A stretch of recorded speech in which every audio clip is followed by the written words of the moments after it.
เวลามันเดินวันเดือนปีที่เขาเจ้าสมมุติขึ้นมามันก็เคลื่อนค่อยไปเรื่อยๆเด้เพิ่นถึงว่าเวลาผ่านไปมันบ่ได้ผ่านไปซื่อๆเด้มันยังเอาชีวิตของบุคคลที่รักของพวกเฮาไปพร้อมจังว่าตอนนี้ขณะนี้เวลานี้เฮายังมีชีวิตอยู่อันใดที่มันเป็นประโยชน์ต่อสัตว์โลกต่อทุกๆคนได้ก็ให้เฮ็ดไปเสียสละไปให้ทุกคนคิดเบิ่งว่าแม้เดือนนี้เมื่อ9 ปีที่แล้วจังซี่เฮาได้สูญเสียบุคคลอันเป็นที่รักคือพ่อของแผ่นดินพระบาทสมเด็จพระเจ้าอยู่หัวไปผู้หนึ่งและมื้อนี้เฮาก็ได้เสียแม่ของแผ่นดิน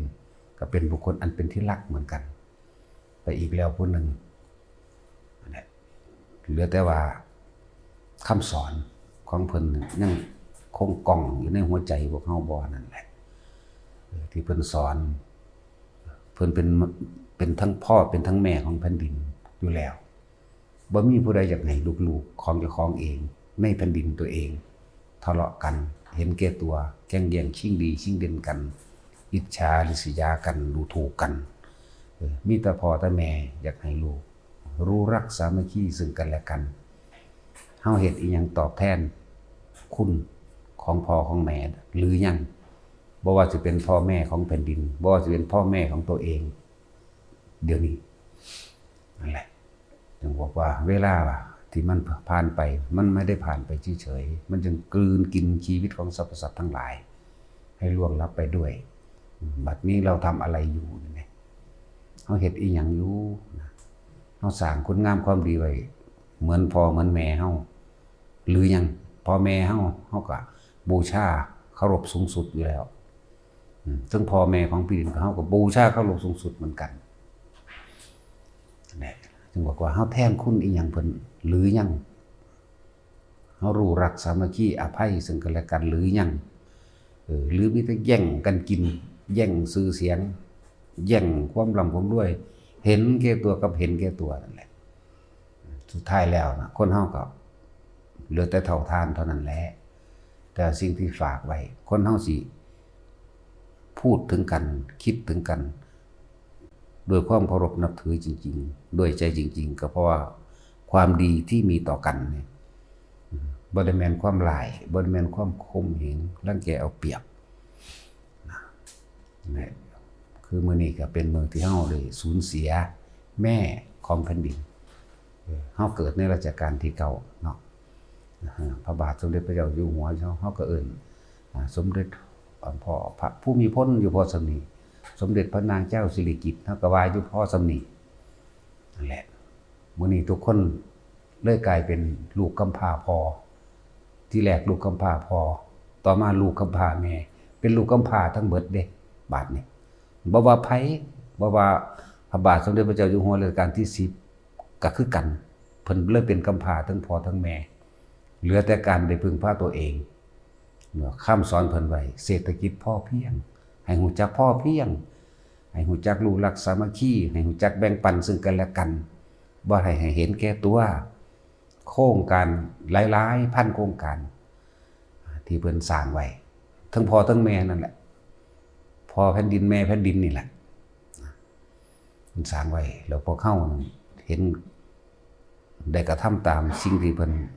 สอนพวกเฮาไว้หรือยังบ่มีพ่อแม่ผู้ใดอยากให้ลูกผิดกันเด้แม้นครอบครัวเล็กๆเหมือนพ่อแม่พวกเฮาก็คือกันบ่มีพ่อแม่ใหญ่ๆคือพ่อแม่ของแผ่นดินก็บ่มีอยากให้ลูกผิดกันอยากให้ลูกกินกันฆ่ากันทะเลาะเบาะแหว่งทำลายซึ่งกันและกันเห็นแก่ตัวเอาเปรียบข่มเหงรังแกบ่มีดอกแล้วจังว่าเฮาตอบแทนขึ้นพ่อแม่แผ่นดินแบบใดจังน้อยๆพวกเฮาก็ช่วยเหลือผู้อื่นได้เฮาก็ช่วยเท่าที่เฮามีได้เฮ็ดได้ก็ทำได้ให้อภัยกันนะ มีอิหยังมากก็แบ่งปันกันตกทุกข์ได้ยากในหมู่คณะใดก็สร้างในโลกนี่เพราะอันใดเฮาซอยเหลือใดเฮาก็ซอยกันแต่สิ่งที่เฮาซอยด้วยความจริงใจนั่นแหละมันจะกลับย้อนขึ้นมาเป็นของเฮาเองโดยที่เฮาบ่ต้องไปหวังสิ่งใดตอบแทนดอกว่าพวกเจ้าถามตัวเองหรือยังระหว่างความเลวที่กระทำมาในชีวิตจนเท่าปัจจุบันวันนี้กับความดีอันใดมากอันใดน้อยกว่ากันความดีกับความเลวอันใดมันมากมันน้อยกว่ากันนะพวกเจ้าเคยช่วยเหลือผู้อื่นโดยไม่หวังสิ่งใดตอบแทนแม้เพียงนิดหนึ่งแม้คำบอกคุณเคยมีหรือยังนั่นแหละจึงจะเป็นความดีแต่ว่าถ้ากรรมการช่วยเหลือให้ทานหรือช่วยเหลือผู้อื่นหวังสิ่งใดสิ่งหนึ่งตอบแทนยังไม่ใช่ความดีเลยเพียงแค่ว่าทำสิ่งหนึ่งเพื่อแลกอีกสิ่งหนึ่งว่าเอาง่ายๆคือสสเขาแจกเงินมันว่าแม่งความดีเขาซื้อเสียงเพื่อสิเข้าไปเอาทิ้งสี่ได้หลายกว่าเก่าเรียกว่าเอาของน้อยไปแลกของมากเหมือนกันกับพวกเฮาเคยให้ทานใส่ซ่อง10 บาท20 บาท100 200ก็แล้วแต่ว่าเนี่ยเอาของน้อยๆอยากจะได้ของมากๆเอาของน้อยไปแลกของมากเลยคิดเบิ่งดีๆคือพวกเฮาให้ทานนั่นแหละขอนั่นขอนี่อยากได้นั่นอยากได้นี่อยากเป็นนั่นอยากเป็นนี่บ่ได้อยากเป็นแต่เจ้าของเด้อยากให้ลูกเต้าหลานเป็นนำถ้าว่าให้หันเข้ามาความเห็นแก่ตัวของตัวเองสละจริงๆหรือยังได้ช่วยเหลือจริงๆหรือยังได้แบ่งปันหรือยังให้ทานโดยไม่หวังสิ่งใดตอบแทนจริงๆหรือยังช่วยเหลือบุคคลผู้อื่นทั้งคนและสัตว์จริงๆหรือยังโดยไม่ได้หวังสิ่งใดตอบแทนนี่ตั้งหากจึงจะเป็นความดีอันนั้นเป็นความเห็นแก่ตัวเด้ให้ทานแล้วขอเห็นแก่ตัวนักกว่าเก่าอีกอยากได้หลายกว่าเก่าช่วยเหลือแล้วหวังว่าเขาจะตอบแทนอยากได้หลายกว่าเก่านักกว่าเก่าเหมือนเดิมนั่นแหละความดีต้องบ่มีสิ่งใดตอบแทนนะว่าทุกคนเกิดมานี่ อยู่บ่ได้ดอกว่าเฮาปรารถนาความสุขตั้งแต่เมื่อไหร่แต่ว่าที่พวกเฮาพากันเวียนว่ายแต่เกิดมานี่ก็เพราะว่าปรารถนาความสุขความสมหวังความจีรั่งอย่างยืนบ่จากพัดภาคอยากร่ำอยากรวยอยู่จังซั่นแหละอยากมีชื่อเสียงอยากให้คนเคารพนับถืออยากมีอิทธิพลเหนือใดๆทั้งปวงอยู่จังซั่นแหละแต่มันเป็นไปบ่ได้นี่ธรรมชาติของมันเป็นไปไสธรรมชาติทำสิ่งใดย่อมได้รับผลของการกระทำสิ่งนั้นช่วยเหลือแบ่งปันผู้อื่นโดยไม่หวังสิ่งใดตอบแทนนั่นบุญเกิดความสงบเย็นเกิดในใจเจ้าของเรานั่นแหละทำจึงใดเมื่อก็ได้รับผลสิ่งนั้นเข้าใจว่าตัวเองช่วยเหลือให้ทานแบ่งปันแต่ว่าหวังสิ่งใดตอบแทนบุญบ่ได้เกิดบ่แม่นความสงบบ่แม่นความเฮ็ดให้สบายใจดอกมีแต่ความหวังนั่นแหละมีแต่ความหวังเด่นหวังว่าจากได้สิ่งนั้นสิ่งนี้ที่เราขอตอบแทนอยากให้เขาช่วยเหลือตัวเองตอบแทนอยากให้เขาเคารพนับถือตัวเองหรือมาเป็นทาสรับใช้ของตนเองเลยมันเป็นสั่นเลยนั่นแหละแต่ว่าเฮาหันลึกๆเข้ามาในความเห็นแก่ตัวของเฮาเอง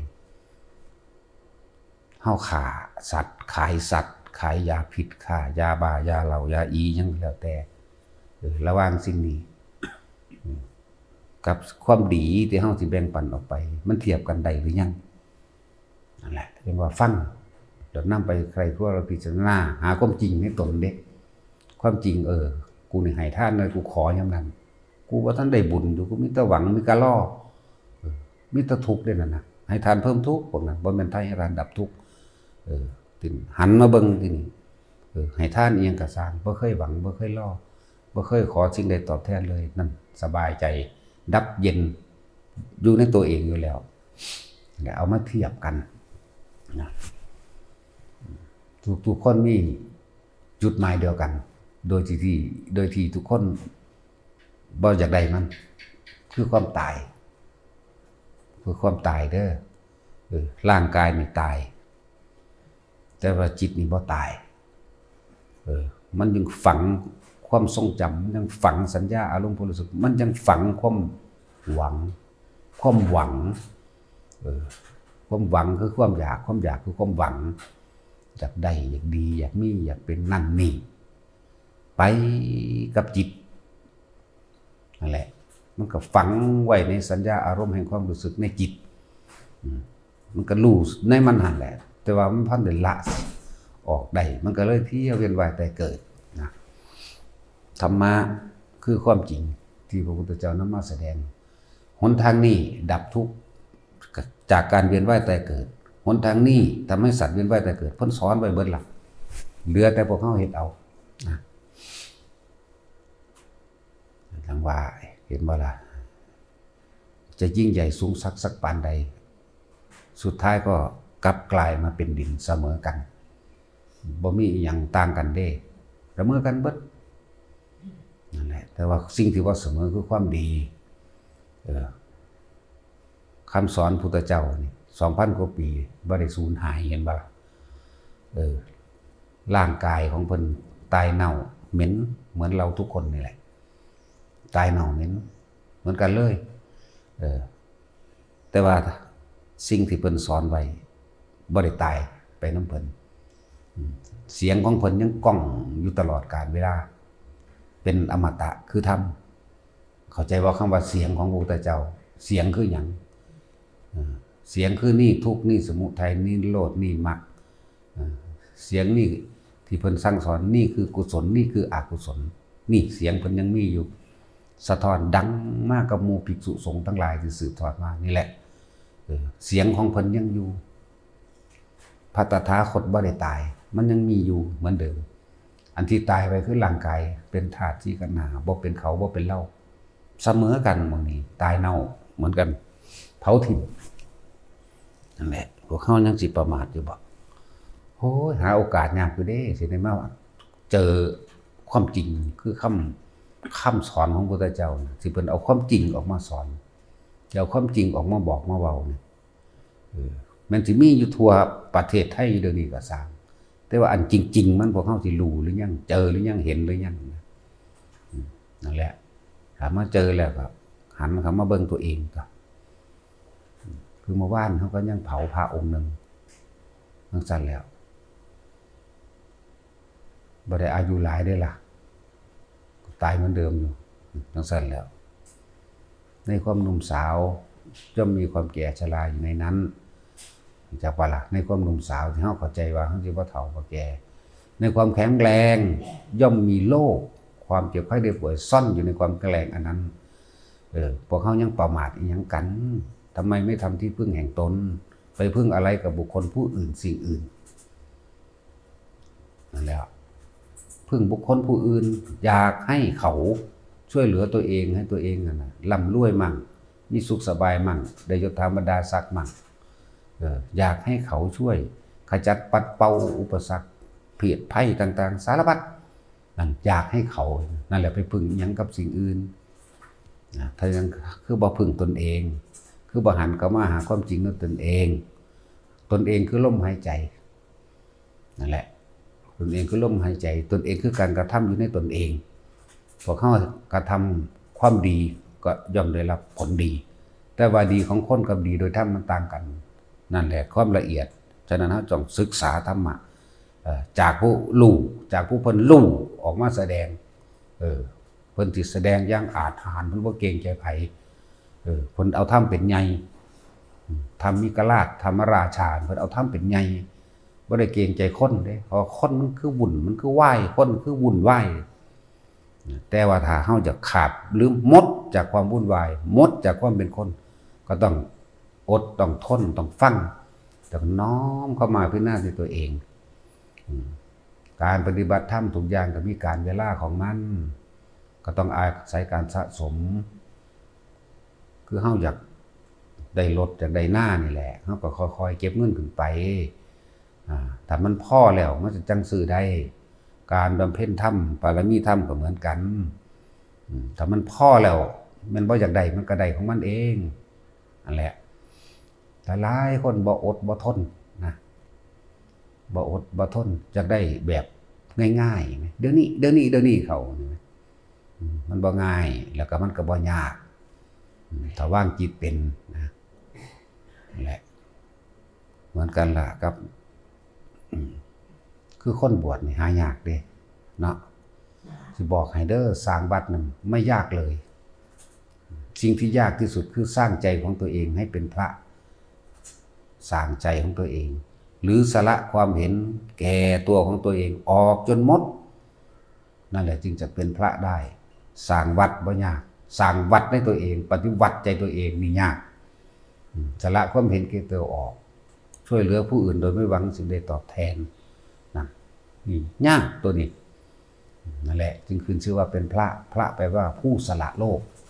ผู้สละความเห็นแก่ตัวเด้เป็นภิกษุนักบวชก็ต้องฝึกหัดดัดตนไปสักก่อนฝึกหัดไปเรื่อยของตัวเองนะโดยบ่ต้องไปมีความหวังไว้ข้างหน้าความหวังนั่นแหละเฮ็ดให้บ่อดบ่ทนเล่าร้อนกระวนกระวายเพราะว่าอยากได้เพราะว่าอยากเป็นถ้าเข้าใจแล้วมันว่างอยู่กลางๆได้ก็ช่างบ่ได้ก็ช่างเป็นก็ช่างไม่เป็นก็ช่างบ่เป็นอีหยังจักอันจักอย่างซะอย่างแล้วรู้อยู่กับลมหายใจอยู่กับความรู้สึกในกายความคิดเฮาก็บ่ไปหาอดีตอนาคตก็เกิดบ่ได้ตันตัวคนมันคิดถึงอดีตว่าอยากเป็นอรหันต์เด้อยากเป็นคนรวยเด้หรืออยากเป็นเจ้าฟ้ามหากษัตริย์หรืออยากมีฤทธิ์มีเดชเด้นั่นอดีตคือจดจำเรื่องของผู้อื่นมาอยากเป็นคือเพิ่นแล้ววาดฝันข้างหน้าว่าต้องเป็นแบบนั้นแบบนั้นมันเลยล่อจากว่าคำว่าล่อนี่ทรมานเด้เราร้อนและกระวนกระวายเด้เฮ้ยมันบ่ได้มันบ่เป็นคือเจ้าของคิดโอ้ยเมื่อหยุดคิดนั่นแหละจึงเป็นของพวกนี้อะไรจังว่าให้หูจักอดหูจักทนแหน่คำสอนพระพุทธเจ้าบอกว่าขันติปรมังตะโปติติขานิพพานังปรมังวัฏันติวัฏัญญูนาปะพะจิโตปรูปกาติสมโนโหติปรังวิเหทยันโตนี่นะขันติเป็นเครื่องข่มอย่างยิ่งเครื่องข่มความเร่าร้อนกระวนกระวายเครื่องข่มจากการดูถูกเครื่องข่มจากเวลาเครื่องข่มจากความร้อนความหนาวเครื่องข่มจากความเพียรพยายามเครื่องข่มจากความอยากของตัวเองนั่นแหละนี่มันมาข่มตัวนี้แหละไว้ซะก่อนนั่นแหละเป็นหนทางของสมณะเป็นหนทางของผู้สงบเพื่อจะเข้าสู่พระนิพพานเห็นไหมปรมังวัฏันตินิพพานังเห็นไหมเพื่อจะเข้าสู่ความดับไปโดยสิ้นเชิงหลายคนบ่อดบ่ทนมันคนมาจะบวชนั่นแหละถ้าคนมันสิบวชซะอย่างก็นั่งอยู่ซื่อทองนั่นทองนี่ตามเพิ่นบอกถึงเวลามันก็ได้บวชเองอันนี้เดี๋ยวนี้เข้าบวชโอ้ยเห็นบ่ล่ะจังซั่นแหละมันห่อนมันล้นกระวนกระวายงั้นบวชเข้ามาแล้วก็สิอยู่บ่ได้โดนนะบวชเข้ามาแล้วก็อยู่บ่ได้โดนแต่ว่าอย่างความอยากมันอยากแบบโลภมันเป็นแบบโลภความโลภไหมอยากแบบนั้นเป็นจังซั่นจึงบอกว่าให้มาอยู่ฝึกหัดดัดตนเองซะก่อนเบิ่งใจเจ้าของให้มันคักๆให้มันนักแน่นอย่าศรัทธาแบบงมง่ายศรัทธาแบบกูอยากเป็นแบบนี้กูอยากเป็นแบบนี้กูอยากเป็นคือเพิ่นนะแล้วมาหวังเอาอยากเป็นคือเพิ่นวันนี้สั้นแล้วก็ต้องนะให้เห็นความจริงโดยชีวิตเกิดแล้วต้องแก่ต้องเจ็บแต่ต้องตายเกิดแล้วต้องพัดพรากจากสิ่งนั้นเป็นที่รักบ่มีสิ่งใดที่รั่งยังยืนนี่แม่สุดท้ายมันดาศักดิ์อีหยังก็ช่างเถิดบ่มีสิ่งใดป้องกันความปวดความป่วยความเจ็บความพัดพรากจากสิ่งที่รักหรือความตายได้เลยนี่แม่ให้มันเห็นตัวนี้ยังลึกซึ้งนั่นแหละผู้มีลูกมีเมียอยู่จังสิคุยกันนะมันเข้าใจซะก่อนบ่แม่นผิดกันแล้วมางอนกันหรือกระแทกกระทันกันทีนี้ไปบวชมันแล้วพอเขาได้งอพอถ้าเขางอปั๊บปึ้งทันทีเลยขนาดบวชเข้าไปแล้วเห็นบ่มันบ่ได้อยู่ในตนเองมันอยู่แต่น้ำเขาอยู่กับบุคคลอันที่ใคร่อยากในกามนั่นแหละบ่แม่นที่รักจากพอละบ่แม่นบุคคลอันเป็นที่รักจริงๆต้องไม่ปรารถนาการครอบครองเพื่อเอาไว้สนองตัณหาตนจึงเรียกว่าบุคคลที่รักความรักอันนี้บ่เห็นให้ไผทุกข์ที่มันทุกข์เพราะมันหวังการครอบครองไว้สนองตัณหาตนเองบางคนผิดกันครับเมียมาทีนี้ไปบวชล้ออยู่ 15มื้อ20มื้อความคิดบ่ได้อยู่ในคำบวชความคิดบ่ได้อยู่ในอันนี้ดอกในธรรมในคำสอนที่สอนซั่นแหละคิดความคิดพูดมันสิไปตั้งไว้ถ่ายเมียมางอพุ่นบัดนี้โอ๊ยบ่มางอบวชก็บวชวะบวชไปได้อาทิตย์นึงเจ้าก็คือทิ่มข่อยแท้สึกปั๊บเห็นบ่นั่นน่ะคือเขางอเห็นบ่ฮู้ธรรมดาเด้เจ้าคือทิ่มข่อยแท้ปั๊บเลยโอ้ยมันมาเปลืองผ้าเหลืองกาสาวพัดกูเฮ็ดหยังเด้ว่าแนวนี้ก็มีบางคนก็ได้15มื้อสูงสุดเพราะว่ามันบ่ได้อยู่ในตัวเองมันบ่ได้ในคำสอนมันบ่ได้เอาคำสอนไปฝึกหัดปฏิบัติความลึกอยู่ในใจของมันปูนอยู่ในเฮือนอยู่ในเมื่อนั่นอยู่นำเมียพุ่นมันอยู่ทูนโอ้ยมันอยู่บ่ได้จังซั่นถ้าสิเว้าความรู้เก่าๆแค่ตอนที่มันอยู่กับเมียอยู่นั่นมันสบายใจก็ฟังไปนั่นเห็นบ่หั่นนี่มันเนี่ยเด็กคือมันตายใจจักบ่บัดนี้ออกมาจริงๆแล้วติมันคนละเรื่องกันติคนละเรื่องกันเด้นั่นแหละถึงว่ายากบ่แม่นธรรมดายากเหลือเกินถ้าจะศรัทธาก็ให้ศรัทธาในความจริงคือเอาธรรมเป็นใหญ่ความจริงที่เพิ่นแสดงเกิดแก่เก็บตายมั่งความจริงบ่มีอิหยังสิจีรังยั่งยืนมั่งอนิจจังทุกขังอนัตตามั่งเห็นแล้วก็คุยปรึกษากันส่วนกันเข้ามาในธรรมก็ได้ตัวจากกันเป็นลำล่ากันจากกันโดยความเห็นความบ่จีรังยั่งยืนของชีวิตจากกันเพราะว่าความเห็นตัณหาและอุปทานของตนเฮายามใดเฮาสิหลุดสิพ้นคุยกันตัวผัวกับเมียก็จักหลุดพ้นนำกันก็ดีเฮาสิหาอยู่หากินจังซี่บ่เฮาสิฆ่าเขาอยู่พอซำนี้บ่ยามใดเฮาสิพ่อผู้นั้นก็ตายผู้นี้ก็ตาย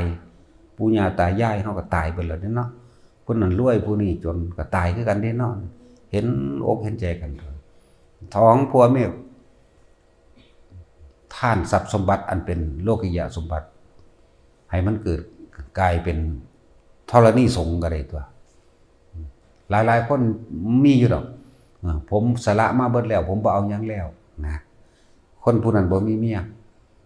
ดินนี้ผมก็ให้น้องแล้วดินนี้ให้ผู้นั้นผู้นี้ไปเบิดแล้วถ้าบ่เมียแต่สละจริงๆซึ่งเป็นประโยชน์ใหญ่ติเอามาสร้างวัดหั่นใหญ่กว่าสิไปสละให้ผู้นั้นผู้นี้อีกถ้านั้นแล้วแต่สุดท้ายแล้วก็ไปบ่รอดดอกว่าได้จักมื้อวะได้15มื้อเว้ยห่างคนฮอดบ่ได้บวชพูนฮอดสิฮอดมื้อบวชหลักนี้กลางคืนก็มีผมธรรมดาเด้สิบอกให้ถ้าอยากสละออกมันจริงๆและก็เป็นประโยชน์ต่อโลกแต่ไปถ้าแม่นถ้าของบ่พ้นไปในภายภาคหน้าสละสร้างวัดหั่นถ้าสิสละจริงๆอันนั้นยังสละแหลกหลอกกันไว้อยู่จักบ่หลอกตัณหาอุปทานแล้วแต่กูบ่วิดแน่มันยังสิขึ้นอยู่เด้ว้ายแต่สละจริงๆต้องสร้างวัดเบิดแล้ววัดได้ก็สร้างบ่เกี่ยวสร้างแล้วบ่เคยไปเหยียบจักเทื่อ11วัดตั้งแต่บ่ทันบวชสร้างมานี่บ่เคยไปเหยียบจักเทื่อสร้างแล้วบ่ได้สนใจเฮาออกจากเมืองใดว่าออกจากเมืองใดแล้วก็ช่างสิหวนกลับคืนไปหม้องเก่านั้นบ่เคยมีแต่เดินไปหน้าเฮาลืมหนทางเบิดแล้วลืมทางกลับนี่เป็นจังซั่นนั่นแหละแต่ผู้ใดว่าสละจริงๆสละสร้างวัดโลดบ่มีหม้องใดเพิ่นกำลังสร้างขายเอาไปถวายเพิ่นซื้อหม้องไกลๆหม้องใดก็แล้วแต่นี่จังสิเรียกว่าสละสิเป็นประโยชน์ใหญ่พร้อมธรณีสงฆ์ขึ้นชื่อว่าของท่านอันสูงสุดก็คือเรียกว่าท่านที่อยู่อาศัยนั่นแหละจักบ่ให้ที่อยู่อาศัยนั่นแหละนะถ้าบ่มีที่อยู่อาศัยมันก็ไปสร้างอันใดเฮาสิเอาไปตั้งไว้หม้องใดก็ว่าเฮาสิไปสร้างศาลาใส่ทางก็พุทธรูปไว้ใส่เฮาสิให้สงฆ์อยู่ใส่ก็ธรณีสงฆ์นั่นแหละถึงว่าถ้ามันเป็นวัตถุขึ้นชื่อว่าวัตถุทานเรียกว่าวิหารทานนั่นแหละเป็นทานอันสูงสุดคือสร้างดินนั่นแหละนั่นแหละอันบ่ต้องมาเว้าอ้างดอกอันนั้นก็ให้เอื้อยแล้วอายแล้วถ้าว่ามีลูกมีเมียเอาให้ลูกให้เมียเบิดเลยอย่าเอาหยังจักอย่างถ้าว่ามาซั่นดอกถ้าว่าให้พ่อให้แม่น้องนุ่งพี่น้องมันก็เอาคือเก่า แต่ว่าถ้าอยากสละสุดโต่งจริงๆอันนั่นแหละมาสร้างวัดเข้าใจว่านั่นแหละโดยไปแล้วมันท่านบ่ได้ไปหวังอีหยังตอบแทนดอกบานสร้างไว้แล้วถ้าบ่พ้นที่เจ้าเกิดมาศาสตร์ไว้เจ้าสร้างวัดหมู่ใดสำเร็จบัดเพราะว่าเจ้าของได้เฮ็ดไว้แล้วเรื่องสิอานุสงส์มันแผ่ไพศาลกว่ากันเด้นั่นแหละว่าถามตัวเองเบิ่งเด้อการเวลามันล่วงไปบัดนี้เราทำอะไรอยู่ดีหรือชั่วอะไรมันมากต่างกันอะไรมันมากน้อยกว่ากันในตัวเองนั่นน่ะยอมรับตัวเองนั่นแหละมันบ่กล้าเปิดเผยหรอกกูเคยไปลักพวกนั้นกูเลยไปข่าวลักไก่พวกนั้นลักเป็ดพวกนี้กูลักเงินเขาบ่มีผู้ใดกล้าเปิดเผยดอกแต่ว่ามันโกหกตัวเองไม่ได้เมื่อมันโกหกตัวเองเลยก็ยอมรับในตัวเองแล้วก็ปรับปรุงตัวเองของบางอย่างก็ต้องเปิดเผยก็ได้แต่ว่ายอมรับตัวเองแล้วปรับปรุงในตนเองนั่นแหละจังหวะการเวลามันบ่ผ่านไปซื่อๆเด้มันเห็นคนตายไปเรื่อยเลยเห็นบ่แต่ว่ามันบ่ได้เฮ็ดหยังเด้สำหรับผู้หยุดคิดปรุงแต่งแสวงหาได้แล้วไม่มีการไม่มีเวลาไม่มีเมื่อวานไม่มีพรุ่งนี้และไม่มีวันนี้บ่มีหยังเสียเลยเวลาเนี่ยบ่รู้จักช้าหรือเร็วไม่รู้บ่จักเลยอยู่สำนั่นแหละอยู่ไปตายก็เตรียมตัวแต่ว่ามันเตรียมตัวแต่ก่อนสิตายเพราะแห้งนั่นแหละนั่นแล้วจักบ่ล่ะอยู่อย่างคนตายมันเย็นอยู่อย่างคนเป็นมันร้อนจักบ่ล่ะอยู่อย่างคนตายมันเย็นเด้อแต่ว่าอยู่อย่างคนเป็นมันร้อนและเพราะ